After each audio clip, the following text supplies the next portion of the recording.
Ebu Sa'd el-Hudriu thot: E kam dëgjuar të dërguarin e Allahut, duke thënë: kush vëren një të keqe, le ta ndryshoj me dorë.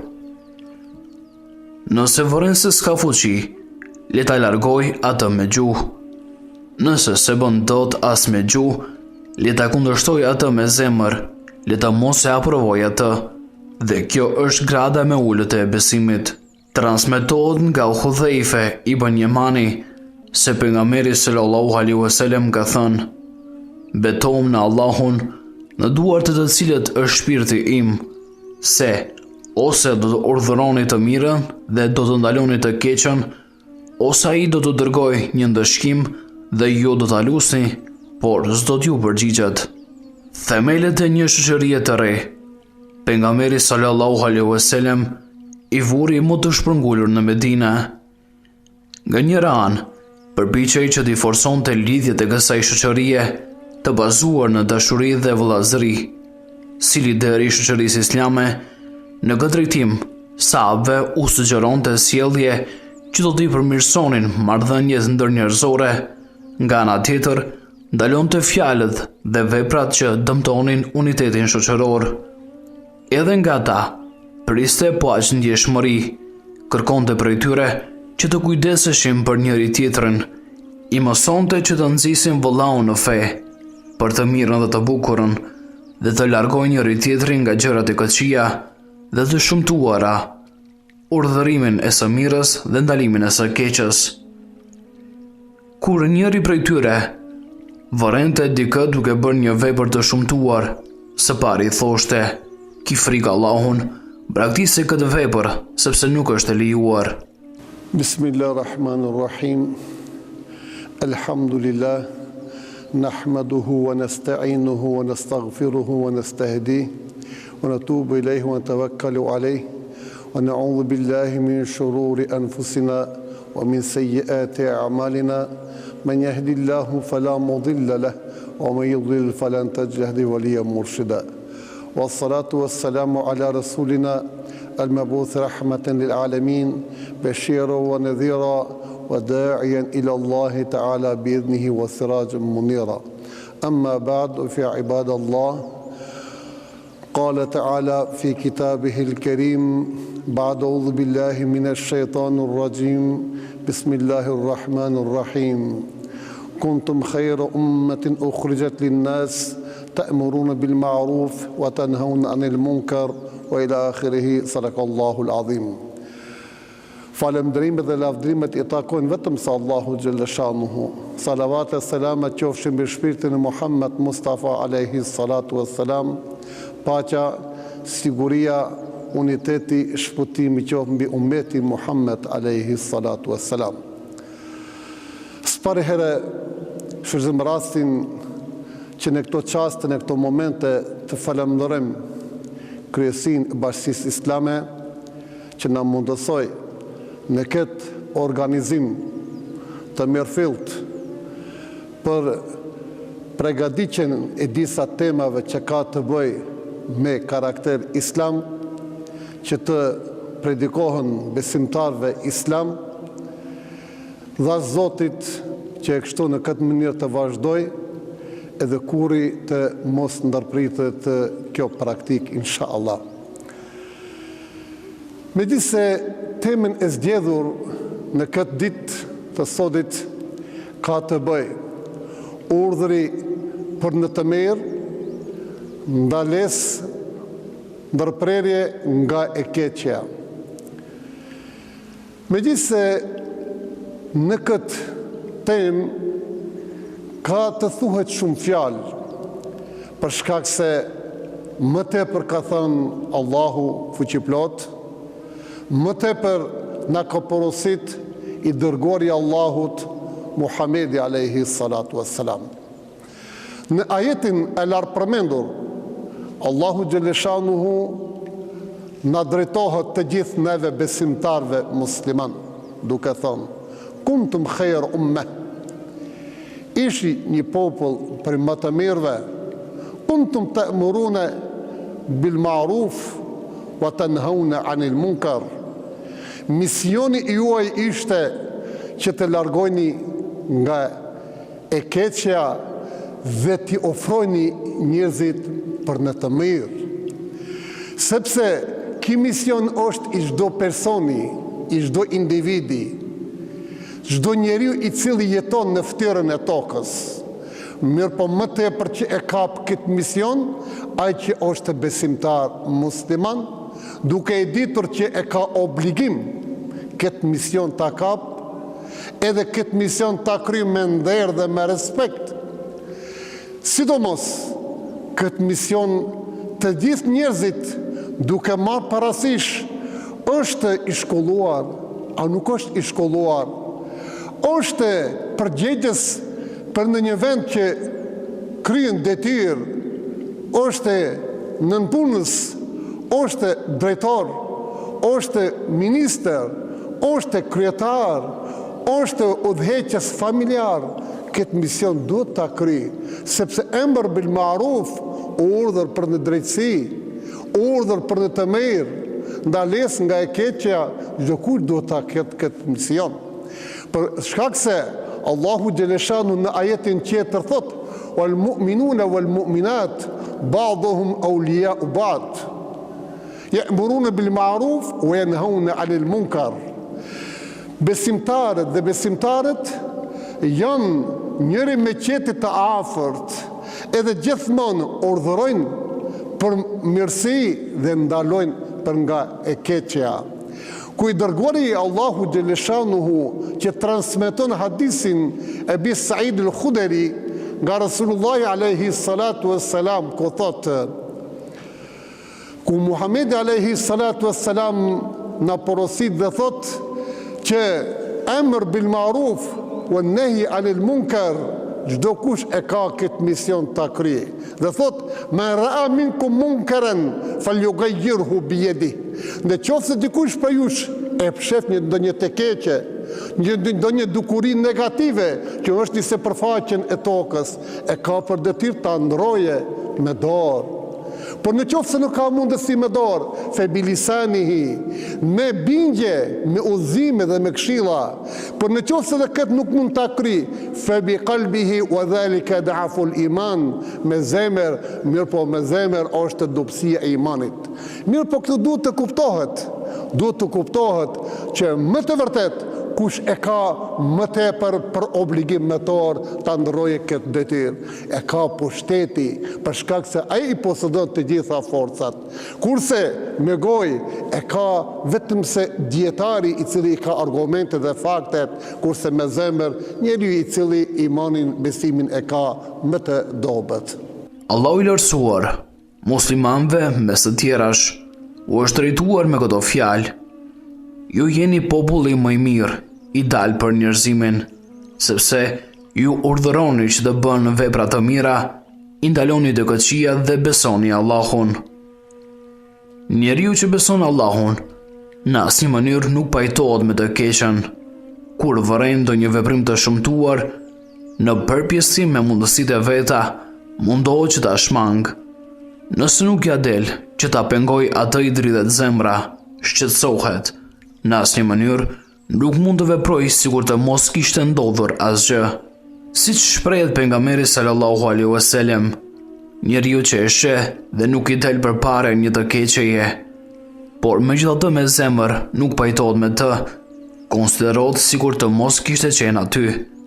Përkundër kësaj, një njeri që ka një uri të plota për një punë të poshtër dhe ndihen kënaqësi, do t'ja përgjësi sikurse ata që janë prezent. I dërguari i Allahut nga besimtarët kërkon që të jetojnë me këtë vetdije dhe ka thënë se ai që nuk urdhëron të mirën dhe nuk ndalon të keqen nuk është prej nesh. Nëse besimtari kryen këtë detyrë, fiton shpërblimet e lëmoshës, madje shpërblimi rritet edhe më tepër nëse i ftuari për mirësi i përgjigjet pozitivisht ftesës. Shprehur me fjalët e të dërguarit: ai që fton për të mirë është i barabartë me vepruesin asaj të mire. Këtë temë që ka të bëj me urdhër për në mirësi dhe ndalesa nga e keqja, vazhdon me disa kritere dhe kushte që i ka caktuar feja islame. Cilat janë ato kritere dhe ato kushte? S'par herë duhet të marrë si bazë, si shembull, jetën, biografin, fillimin e përhapjes së Islamit nga i dërguari i Allahut Muhamedi alayhi salam. Ai kur filloi të vi shpallja, ai u detyrua nga madhëria Allahu xhaleshanuhu me një urdhër kuranor ku thot: "Wa anzir ashiratakal aqrabin." O i dërguari i Allahut, në qoftë se don të kesh sukses në misionin tënd, në thirrjen tënde, në urdhën tënd për mirësi dhe ndales nga e keqja, e ke për detyrë s'par herë familjen tënde ta udhëzosh, familjen tënde ta orientosh, familjes tënde këshilla t'i jepsh. Gruaja e parë që pranoi Islamin kur filloi të thëras Muhamedi alayhi salatu wassalam ishte Khadija radiallahu anha, kurse prej fëmijëve ishte Aliu karramallahu wajha. Edhe filloi të përhapet Islami në gjirin familjar dhe kur doli në skenë që të thirrë në Islam, që tërheq njerëzit nga e keqja dhe t'i ofroj për në të mirë, vetëm se fakte dhe argumente kishte ballë. Po ashtu kemi shembull Abu Bekr radiallahu anhu, khalif i parë i muslimanëve, i cili me devotshmëri e kryeti detyrën e tij, ku ai pasi që pranoi detyrën si khalif që e zgjodhen muslimanët, fjalimin e tij të parë që mbajti tha: "O ju njerëzish, kad vullitu hadha al-amr wa lastu bi khairikum." O ju njerëzish, e kam kap këtë detyrë, këtë përgjegjësi, po nuk jam prej më të mirë. Ka dhe më të mirë për jush. Mirë po thot: "Fa in ra'aytumuni ala haqq fa'inuni." Në qoftë se mua më shihni që veproj me të drejtë, ndihmoni. "Fa in ra'aytumuni ala batil fasaddiduni." Por në qoftë se mua më shihni që jam pa drejt, më ndërprini, më largoni. "Fa in ata'tu Allah fa ati'uni." Në qoftë se unë e madhroj Allahun, ju thot ndëroni me respektoni mua. Por në qoftë se madhroj Allahun, largohuni prej meje. Shembulli i ditë ishte, i treti ishte Umar ibn Khattabi radiallahu anhu, i cili deshti familjen e vet ta udhëzoj, ta orientoj, që çdo kërkesë që do të thirrke njerëzit për ndërmërsi dhe largimin nga e keqja, ai vetëm se filloi ta praktikojë në familjen e tij. Edhe ju tha: "Në qoftë se ju nuk përgjigjeni kërkesës time, do të më ngarkoni mua atë që s'mund ta baj." Për shkak se Allahu në Kur'anin e Kerim thot: "Lime taquluna ma la taf'alun." Pse thot e thuaj një sen që nuk e vepron? Kabura maktan indallah. Gabimi, mëkati, gjunaj më i madh është Zoti, në qoftë se atë që e thuaj nuk e punon. Ta'muruna an-nasa bil birri wa tansawna anfusakum wa antum tatluna al-kitab afala taqilun. Thot njerëzit i urdhëni për ka e mira, e harroni vetveten tuaj. Edhe ju thot e lexoni librin e Zotit, a nuk logjikoni as pak? Do të thotë se njeriu e ka për detyrë, e ka për obligim atë që e thot, vetë në mënyrë praktike ta praktikoj, në qoftë se don të ketë efekte në misionin e tij. Duhet shqyrtuar mirë se kujt i bie mbi shpinë detyra urdhërimit të së mirës dhe ndalimit të së keqes, në shkollë dhe me cilat metoda realizohet ajo. Nëse i shikojmë ajetet që nxisim për urdhërim të së mirës dhe ndalim të së keqes, do të konstatojmë se bëhet fjalë për një obligim të veçantë shoqëror dhe moral, siç theket qartë në ajetin: "Besimtarët dhe besimtaret janë miq për njëri tjetrin. Ata urdhërojnë që të bënë vepra të mira dhe i ndalojnë të këqijat. Çdo kush që i thot vetes musliman duhet ta kryej këtë detyrë. Njeriu që urdhëron të mirën dhe ndalon të keqen, duhet të jetë personi i pranuar si i mirë në shoqëri, si besueshëm dhe të ketë ndikim tek të tjerët. I dërguari i Allahut ka thënë se njeriu që bie ndesh mes praktikës së vet dhe fjalëve nxitëse për mirësi dhe për shmangje nga e keqja që dalin nga goja e tij, ditën e gjykimit do të jetë në një gjendje të dhimbshme. Ditën e gjykimit do të sillet një njeri dhe do të hidhet në ferr. Ky njeri me zorët e nxjerrja përjashta në ferr do të vërtitet rreth zorëve të veta, sikurse gomari vërtitet rreth gurit të mullirrit. Banorët e zjarrit do t'i mblidhen përreth dhe do ta pyesin: "Po ti, a nuk i këshilloi njerëzit për mirë dhe i ndaloi nga e keqja?" Njeriu në fjalë do të përgjigjet: "Po, urdhëroja të mirën, por vetë se bëja atë. I ndaloja njerëzit nga e keqja, por të keqen e bëja vetë." Allahu fuqiplot, nga personi që urdhëron të mirën dhe ndalon të keqen, ka kërkuar që fjalët që thot t'i pasqyrojnë në jetën e vet, duke i qortuar në shumë ajete ata që kërkojnë nga të tjerët të bëjnë atë që se bëjnë dot vet në jetën e tyre të përditshme. Vallë, ai urdhëroni njerëzit që të bëjnë të mira e vetëm po e harroni. Ju që lexoni shkrimat, a nuk arsyetoni, o besimtar, përse thoni atë që nuk e bëni? Në urdhërimin e së mirës dhe ndalimin e së keqes, me rëndësi të jashtëzakonshme është metoda e përdorur. Ata që e kryejnë këtë detyrë duhet të jenë si arritëdhënës, pregëzues, e lehtësues, e jo urrejtënësitës, rëndues. Duhet që njerëzit t'i ftojnë me urësi dhe këshill të bukur, duhet të sillen me butësi, të shprehin tolerancë dhe mëshirë. Në Kuranin famlart, Allahu ja mëson pejgamberit rëndësinë e butësisë. Sikur të ishe jashpër dhe i vrasht, ata do të largoheshin prej teje. Edhe i dërguari i Allahut, emisarët e vet, që çonte për të përhapur fenë islame, i këshillonte që gjithnjë të jenë lehtësues dhe si arritëdhënës. Siç thuhet në gjuhën tonë, gjuha e ëmbël e nxjerr gjarprin prej vrimës së vet. Njeriu që këshillon të mirën dhe ndalon të keqen, nuk duhet të jetë i bezdishëm, duhet të kap qasin më të përshtatshëm. Nuk duhet haruar se në kryerjen e detyrës për urdhërim të së mirës dhe ndalim të së keqes, çdo kush duhet të veprojë në korrelacion me dijen, fuqinë, kompetencat dhe shkatësitë e veta. Njeriu në tema që i tejkalojnë kompetencat e tij, detyrën e vet duhet ta kryej duke u referuar një instancë më kompetente.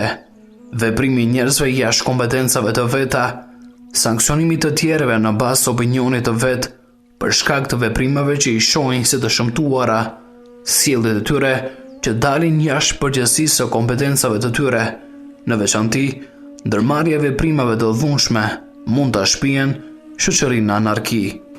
Vazhdojmë në temën që filluam, ku Allahu Gjellishanuhu na porosit në ajetin tjetër kuranor që ka të bëj me urdhër për në të mirë, ndales nga e keqja, ku thot ud'u ila sabili rabbika bil hikme wal mau'izati al hasana wajadilhum billati ahsan. Kjo është tekst, fjalë, kaptin e Kuranit Kerimit, ku Allahu Gjeleshanu thot, thirrni thot ju thot në islam me një mençuri, me këshilla të bukura, të matura, në qoftë se polemizoni argumente, fakte, edhe mos shkaktoni mes jush ndonjë armiqësi. Mirë po, duhet të dim se ky mision është obligativ. Dietarët islam e ndajnë në dy pjesë. Urdhër për të mirë, ndales nga keqja. Obligativ që me termet islame që do të thotë farzi ain, i domosdoshëm, dhe farzi kifaje, në qoftë se dikush e kryen këtë mision, të tjerët shpotojnë. Mirë po në qoftë se përhapet në advent një dukuri negative, ndosë një e keqe, edhe askush s'ka marrë guzim ta ndërprej, ta pengoj, ta luftoj, ta kundërshtoj, atë të gjithë obligohen, si për shembull, mos falja e namazit, obligohen të gjithë, në qoftë se nuk falet namazi, ose për shembull, përdorimi i bigjozit, në qoftë se nuk luftohet, nuk kundërshtohet, të gjithë po obligohen ta luftojnë e ta kundërshtojnë këtë dukuri negative, këtë ndalesë që e ndalon Zoti me Kur'an. Ose, për shembull, para një javë ose dy javë që ndodhi një lojë e cila manipuloi numër të madh të besimtarëve islam me emra të ndryshëm, që ajo është vetëm se një komare, një bigjoz i cili në shtrat duke fjetur, duke luajtur me ta, kurse me pretekst se do të fjetoj, do të bëhet pasanik. Mirë po, ajo ishte një dukuri negative që u mat pulsi i besimtarve, që u mbashtruan. Aspektin material është dëmtuar tepër, për edhe aspektin fetar, me të vërtetë e dhënë provimin një numër i të rive dhe të rejeve tona. Për atë duhet të kemi parasysh se Beni Israilit, Kur'ani i cek shumë mirë dhe thot, lu'in e ledhine kefaru min Beni Israil, ala lisani Davud, wa Isa ibn Maryam, kedhalike, thot Allahu Gjeleshan i malkon, thot Beni Israilit, me fjalët e Davudit a.s. dhe Isaut a.s. Dhalike bima asau, sepse ato o kanu ya'tadun, bëhen gjunahe, mëkate, edhe bëhen armiqësi. Kanu la yatanahuna an munkarin fa'aluhu, ata kanë bërë vepra të këqija, edhe gjithmonë kanë vazhduar me ta. A me di se Allahu atë popull e ka mallkuar. Ne jemi besimtar, jemi musliman, sepse ne e kemi për mision që neve ta luftojmë, ta kundërshtojmë të keqen, për shkak se në ditën e gjykimit Allahu Gjeleshan do të na thotë neve, ma mena'aka idha ra'ayta al-munkara wa lam tunkirhu. Kush të ndali, thot ti, kur e pa një të keqe, që është parap edhe nuk e kundërshtove, thot ja Rabbi, rajautuke, ja Rabbi të mbështet ati, ja Rabbi kisha shpresë të juve, mirë po khashitun nas, u friga për njerëzive. Allahu Gjeleshanu thot, inni e hakku an taksha, thot muë u ka desh më të për të frigoheni e jo njerëzive. Sipas ligjëratës pejgamberike, çdo e keqe formon në zemër një pikë të zezë. Nëse njeriu e kupton të keqen e bërë, bëhet pishman dhe pendohet, kjo pikë shlyhet. Por nëse si bie në të, nëse vazhdon me gabimet e bëra, nuk pendohet, pikat e zeza në zemër shtohen dhe me kalimin e kohës e pushtojnë gjithë zemrën. Në atë rast, zemra e njeriu është thelluar deri në fyt në mëkatim, duke nxirr kështu botën tjetër. E tillë është edhe shoqëria. Nëse një vepër e shumtuar pengohet në mënyrë të përshtatshme, dëmi që mund t'i bëjë shoqërisë ka përset më lehtë. Në të kundërtën, sikur se dallët e ujit të qetë ku hidhet një gur, ajo e keqe nga familja kalon në lagje, nga lagje në gjithë vendbanimin, nga vendbanimi në gjithë rajonin dhe më në fund përhapet dhe mbërthen gjithë vendin. Dhe nga kjo e keqe e pësojnë edhe i pafajshmi edhe fajtori të gjithë. I dërguari Allahut këtë ka shprehur përmes simbolikës së anijes. Pas hedhjes së shortit, njëri grup vendoset në katin e poshtëm, kurse tjetri në katin e sipërm. Këta të katit të poshtëm kanë nevojë për ujë dhe duhet të ngjiten në katin e dytë. Për t'ia lësuar vetes plotësimin e kësaj nevoje, vendosin që të hapin një frim në bazamentin e anijes. Mendojnë se në këtë mënyrë do t'i plotësojnë nevojat e veta, pa i shqetësuar njerëzit e katit të hepërm. I dërguari Allahut thotë, nëse udhëtarët që janë në katin e sipërm u alejojnë një gjë të tillë, këtyre të katit të parë të gjithë fundosen së bashku. Nëse pengojnë tendencën e tyre, e shpëtojnë edhe veten edhe ata të katit të parë.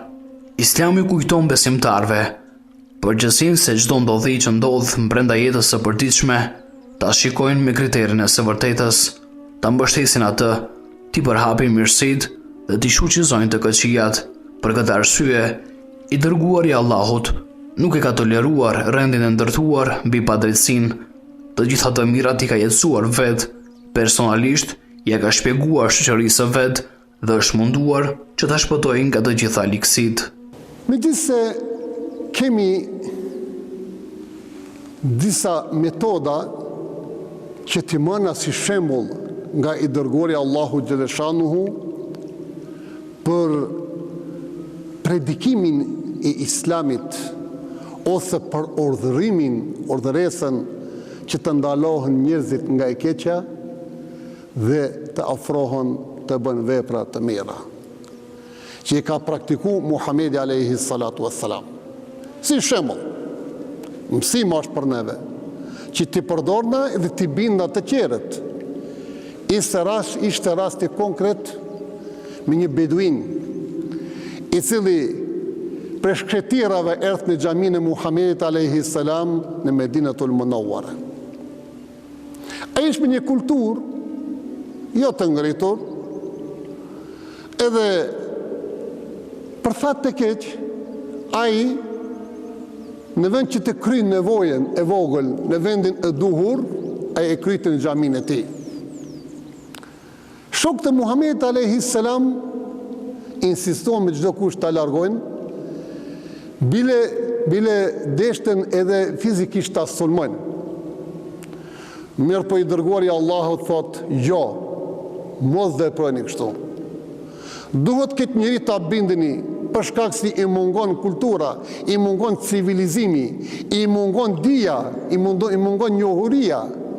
Edhe thot mia një kovë me ujë, edhe lanja vendin që ki ka kry nevojen, edhe letë që unë letë kontaktoj, sepse buithtu mujessirin, vëlem tu buathu muassirin, jeni të obliguar që të letësoni dinin islam, fejnë islame, nuk jeni të obliguar të vështirësoni këtë dinin islam. Edhe i thot, pse e kryte në këtë vend të caktuar, ku i këtë vend është i shenjtë, këto falet namazi? Thot, o i dërguari Allahut, nuk e kam ditë. Sepse jam i ardhur nga shkretirat. Atëherës Muhamedi alayhi salam e udhëzon dhe e këshillon se si duhet të veproj, edhe ai një fjalë historike e thot, sot e ke ditë përmende fjalë e tij dhe thot, Allahumma irhamni Muhammeden wa la tarham ma'ana ahada. O Zot, më shëro mua dhe Muhammedin, përveç neve dive askuj tjetër mos e më shëro. Kjo është metoda që praktikoi Muhamedi alayhi salam. Metoda tjetër, Muhamedi alayhi salam në Mekkatul Mukarrama, kur e shluri Mekën me 10.000 ushtar, i të boj me kasët me një vend të caktuar, mbaqi një fjalim dhe ju tha, çka mund të ju bëj unë juve tash? Ato i thanë, ti e vllau jonë, se ka linë në Mekë, ti je njëri mirë, prej më të mirëve, ti je njëri human, ti je njëri drejt. Muhamedi alayhi salam, çka ju tha? Idhhabu antum at-tulaqa, largoni prej meje, jeni të falur prej meje.